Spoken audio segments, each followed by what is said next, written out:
যেটা আমি বাস্তবে দেখেছি। ওনার যেটা হাত দিয়ে তৈরি, ওই যে নাম বলেছেন, যারা আজকে বাংলাদেশের সর্বোচ্চ জায়গা অনেকে আছে, যাদের ওখান থেকে ট্রেনিং নিয়ে শিক্ষা নিয়ে যারা চলে গেছে। যাই হোক, সেই ব্যক্তিটা আমাদের সঙ্গে আসছেন। আর পাশাপাশি এই সংগঠনটা 2015 সালে 16 সালে আমরা নিয়েছি। এটা প্রথম নিয়েছে প্রিন্ট ভাই, মাহবুব আলম প্রিন্ট ভাই, আনন্দদ্বীপ।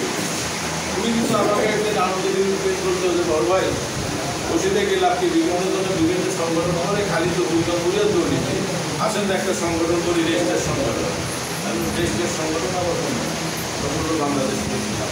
রেজিস্টার সংগঠনে আমি তো ওয়েলকাম দেয় মোস্ট ওয়েলকাম, এটার জন্য ভালো, যেটা বিলুপ্ত হওয়ার কোনো সুযোগ নেই।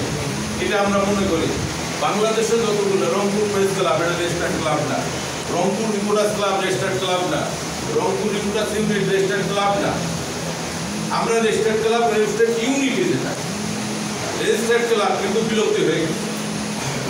যেহেতু বাংলাদেশ প্রেস ক্লাব নামটাও ভালো এবং রেজিস্টার্ড সংগঠন, এটা আমার একেবারে কলিজায়ের মধ্যে বসে গেছে। আমি বলছি আমি একমত। এরপরে আরডিবি বাদল সহ সহ আমরা মত বিনিময় করি, করার পর পরবর্তীতে বাবুদের সবাইকে আমরা ডেকে নিলাম। আমার অফিসের স্টাফ দ্বারা 72 জন সৃষ্টি আমার হাতে, আমার পত্রিকায় আমি মোটামুটি তাদেরকে আমি আহ্বান করলাম, এসে আমরা বসে আলোচনা করে একটা পরিবেশ সৃষ্টি করে দেখলাম আর সম্পাদন করা যায়। এ ব্যাপারে আমরা কেন্দ্রীয় নেতা ফরিদ আহমেদ সাহেবের সঙ্গেও কথা বলেছি, মত বিনিময় করে তার বক্তব্য ভালো পেয়েছি। আমরা সহযোগে সংগঠনটাকে আমরা সৃষ্টি করলাম, সংগঠনটাকে আমরা তৈরি করলাম।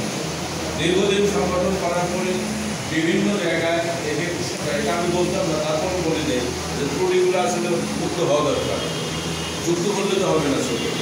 আমরা বিভিন্ন জেলা থানা কমিটি, বিভাগ কমিটিতে আমরা গিয়েছি, আমাদের